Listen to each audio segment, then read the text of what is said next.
Hello, U.S. history. We are returning to our look at the 1920s. And so, the last thing we talked about is how, I kind of talked about like, W.E. Du Bois, Ida B. Wells. These are people that are holding the fight for civil rights, like the NAACP on in an era that there's not a whole lot of progress. The 1920s, the 1950s, like we think about these times. Sometimes these times are really, praised and promoted up. But I was thinking about this, and here's from the Atlantic, which is, an eminent journal of more progressive thought in the United States. Here is from March 1928. From a moral point of view, it is obvious that Americans have come to consider their standard of living as a somewhat sacred acquisition, which they will defend at any price.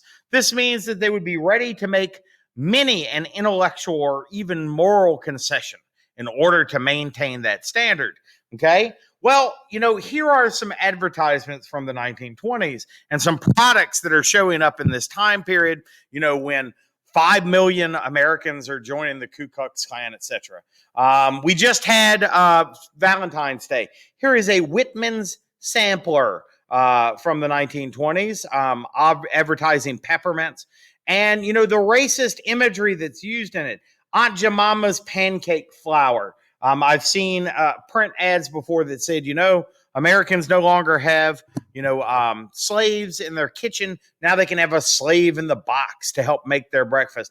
Uncle Ben, who is serving, as a house servant, for these families. We're at a time right now where we are just rejecting this stuff 100 years later. So we're in one of those resurgent times when we are recognizing, civil rights, and we're recognizing, systemic racism and all this kind of stuff. But this is just part of that push and pull, those conflicts that are happening in the 1920s between, the Harlem Renaissance and jazz and, radio, and then, the resurgent Klan and nativism and anti-immigration. So we're going to pick up our look of the 1920s here. And you have to complete your title at the top of your notes. It is called An End to Prosperity. Because despite all these conflicts and despite all these issues that are going on in the 1920s, hey, business was good in America. The economy is booming. Remember, all of that ramp up at the end of World War I had turned America into this economic, superpower. Well, let's look at what economics looks like when we are talking about traditional values versus new economy. All of you see this conflict all the time. I play this conflict. I'm like, oh, you're all out here buying these $1,000 phones, these $300 shoes. Well, that is, traditional values fighting against new economic values. And in the 1920s, that fight was a bloodbath. All right. We have the birth of consumer culture. Americans in the 1920s, remember, we used to have this American dream of moving out west and building a farm and blah, blah, blah. Well, that dream's gone. People all live in the cities. The West is closed now. And so Americans will begin to define their freedom, their liberty, the American dream, even as ownership, the right to purchase things, okay?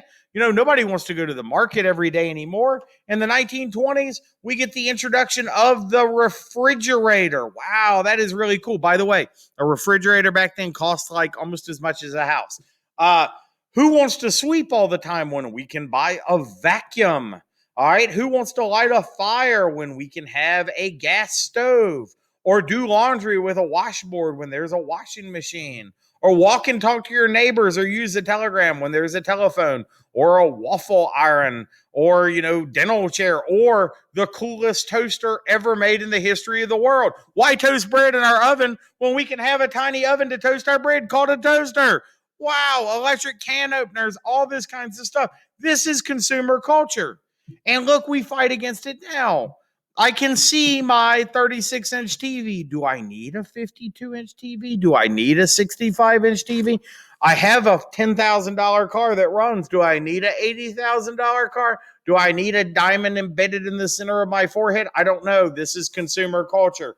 Well, what made people abandon in this era of conflict all of these traditional values about working hard and saving money and whatever, and start buying all this stuff? Okay. Well, there's a lot of things. First of all, there's tons of new inventions. A great example is the birth of car culture. All of a sudden, cars are not like this weird random thing that everybody comes walking out of the farmhouse to see when it rides by. Cars start becoming affordable and common. American life starts becoming defined by access to the automobile. All of a sudden we have cars, so people don't live in the city, or they don't have to. Instead, they move out to these little neighborhoods outside of the city. It is the birth of the suburbs. Okay. Why get out of my car to go in a restaurant and sit down to eat when I can drive through a restaurant and somebody can throw food through the window? It is a drive through. And why save my money for me to buy something when I can just get a car payment? Yay. Okay. If you have to have a car and you can't afford a car, well, you might have to borrow some money for it. Wow. That is a whole cultural realignment of America in just a couple of years. And not only are we borrowing money to buy cars, we're borrowing money to buy everything. People used to not borrow money at all. Well, we start developing a credit culture, and we very much live in the credit culture now. All right. Credit culture means cheap money to lend. I mean, business was so good that, there's plenty of money lying around. We might as well loan it to people and charge interest. And a great economy, the fact that people didn't think anything could hurt this amazing economy where people are buying refrigerators and cars and cool toasters, Americans start relying on credit and financing item after item after item. Now, this sounds weird to you, but I mean, like the old fashioned savings that people used to do are replaced with a new American focus that's just on acquiring goods, no matter how you get them. People would finance guitars, they would finance telephones, they would finance toasters. And you might say, well, I would never do that. But every time your mom or your dad charges a candy bar onto their credit card, they're financing chocolate. That's what a credit card is. So credit culture never died. Okay. And because of that, we go from 39,000 cars in the United States in 1910 to over 500,000 in 1924. We go from 190,000 radios in 1923 to 5 million radios in 1929. Now, you might say, like, who's financing a radio? But back then, the radio was the big screen TV. That was not a cheap purchase. That was a huge purchase. So what tells people about all these new products that they have to buy to be part of this consumer culture? It is advertisement. Oh my gosh. Remember all the propaganda from World War I that's telling people that the Huns are dangerous and they should join the army? That propaganda showed artists, how easily they could control how people thought and what people did. And they start producing these massive advertisements. These advertisements just don't tell you about products. They convince you that you need them, that it's a lifestyle. Like, for instance, you are cooler than me because you have an Apple phone and I have a Google phone. Or I'm wearing Adidas and you're wearing Nikes, and that says something about our personality, which is crazy. But we're in it now, and this is where it started. In some parts, this is thanks to radio. Imagine that the same things are being advertised across radio all over the country, and millions of people are wanting them. Well, that creates a national demand, drives a national economy, the market explodes. All right. So just like war propaganda defined people's fears, all right, advertisements will now define people's needs. Ladies, are you getting too fat? Well, take this dietary supplement. Ladies, are you too thin? Take this dietary supplement. Oatmeal makes kids husky. Most doctors say that this is the cigarette to smoke. Campbell soup, 32 ingredients in one soup. I don't know if 32 ingredients makes it good, but it caught people, They wanted to have it. They wanted to buy advertisements. Okay? In the 1920s, the stock market is going to rise by 60 5%. And wages are going to go up by 25%. It is an age of prosperity. People are going to the baseball game. They're entering into beauty contests. They're buying radios. They're drinking Coca-Cola, et cetera, et cetera. Women are being told that this is beautiful. This is ugly. Buy this dress. Do this, because now they have jobs and money. We can't go to the market. We have to have a refrigerator. What are we going to do? But it doesn't matter, because the economy is fantastic and nothing is going to ever change that until something did. Black Tuesday, the day the stock market crashed. 10/29/1929. Okay? They call it Black Tuesday because on that day, this huge bubble, this financial explosion that's taking place takes a massive dive. Now, are all the suicides that happen, blah, blah, is that overrated? I mean, it is.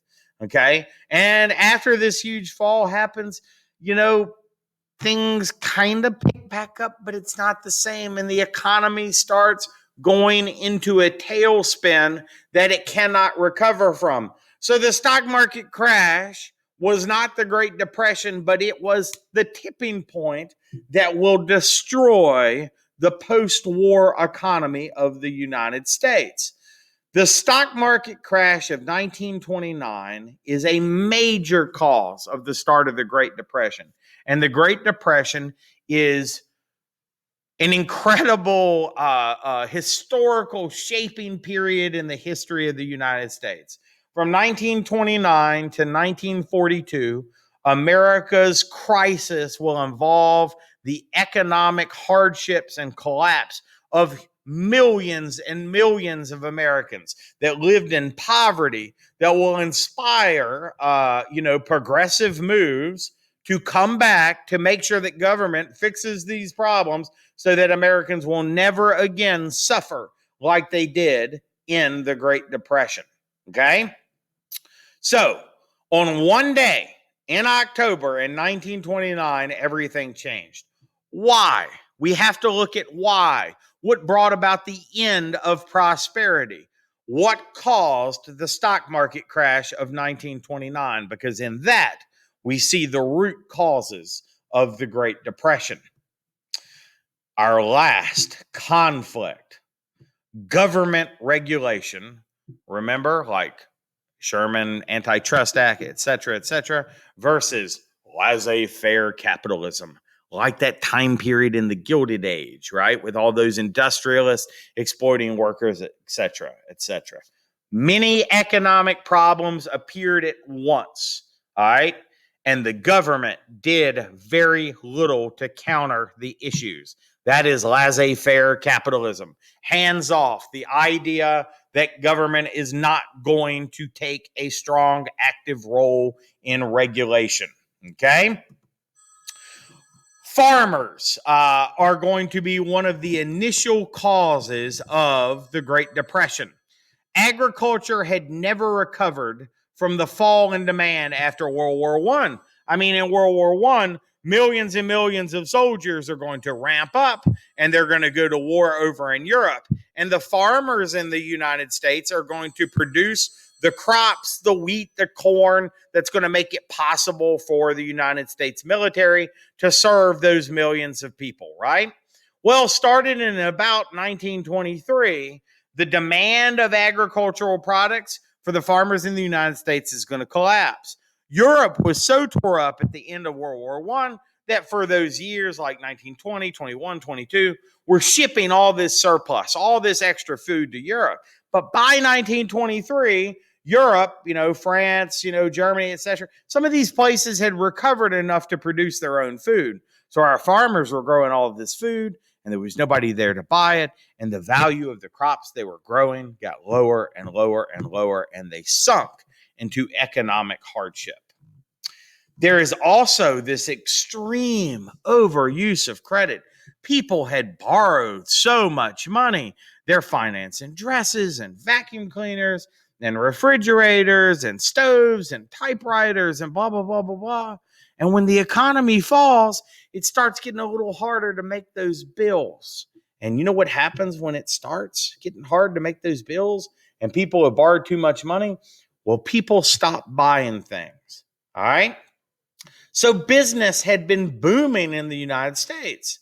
But a lot of the investments that these businesses were making to allow themselves to expand and expand in this economy that will never fail are being made with borrowed money. They have to make the restaurant bigger. They have to make twice as many cars. They have to produce 5 times as many refrigerators. People will never stop buying.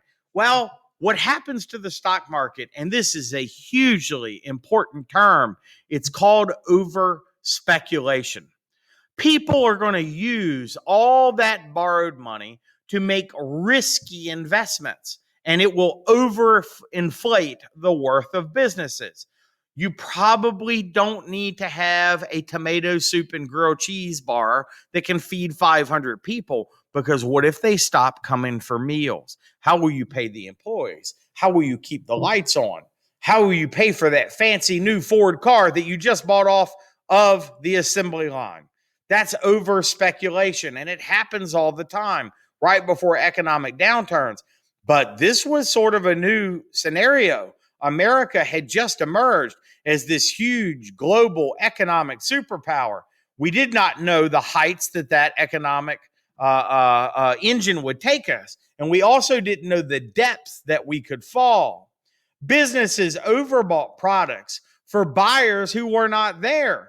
People had spent all this money on credit, and now all of a sudden they're not showing up at the store. They're not buying the hammers and nails. They're not buying the new cars. They're not buying the fancy dresses, the guitars, the refrigerators. The warehouses are piling up. The stores don't want any more product. Nobody would buy the stuff they had. The stores are going to close their doors. Those people are going to lose their jobs. Because they don't have any jobs, there's nowhere else for them to go get work. So then they start losing their houses, right?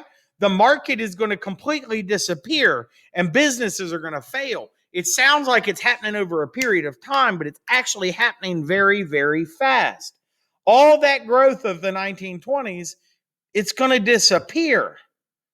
Business failures will lead to financial foreclosures, bankruptcies. The businesses will disappear. The jobs will disappear. The wages will dry up. What is the effect on the workers of America? Well, joblessness, foreclosures. They start to have their houses shut up because they can't make the payments. And then the worst, homelessness. From the heights of prosperity that had masked all of that conflict and the different experiences that some people were having in the 1920s than other people were having in the 1920s, we get the soup line, the jobless line, the people who are begging for bread, the people who are losing their homes and selling off their furnitures, the desperation of the 1930s. The deposits that people had made into banks were being made in the height of good economies. But banks, and a lot of people don't know this, they don't keep your money in a big room in the back. They might keep, 5% of the money that people put in. So you had saved up $1,000 a year every year so that you could, retire early and enjoy all the success you're having in the roaring 1920s. But those banks take your deposits and they invest them in the stock market because the stock market will help them make money. And it's no big deal. The economy's doing great. So whenever you come to take out $100, we'll just sell a little bit of that stock and give you your money back. But then the stock market collapsed in October of 1929. And when the market collapsed, the banks ran out of money and everybody went to the bank to get money because they had run out of money. They couldn't make their payments. They didn't have any way to buy food. And everybody started going to the banks and the banks had no money to give them. And they started telling their friends and family that the bank is out of money. Clients of those banks will panic. It's not just you, it's your cousin, it's your mom, it's your aunt, it's your uncle. Everybody's going to run to the bank. Everybody in your neighborhood panic to withdraw all their money from the banks, but the banks have nothing to give them. This has a name. It is called a bank run. Banks would literally, if you look at these pictures, lock their doors, chain the handles shut, board up their windows, hang up signs and say there is no money. And there's no way for you to get your money back. Your money is gone. It disappeared when the stock market fell. And people don't understand that. They expected everything to be good, but now things aren't good. In fact, things are bad. Nobody had money. There's no new investments in the market. There's nowhere to work. There's no wages coming in. This is the reality that America had to survive through. So, who is our president during this desperate time? We get the last of those three Republican presidents, Herbert Hoover. He comes in 1929. And this guy had done so many brilliant things in government and working under Woodrow Wilson in World War I, etc. He is going to be president of the United States from 1929 to 1993. Now, people talk all the time about what presidents in the history of the United States are failures and which ones are successes. And they look back and they say, well, it wasn't what Hoover did because it was the Great Depression. That wasn't his fault.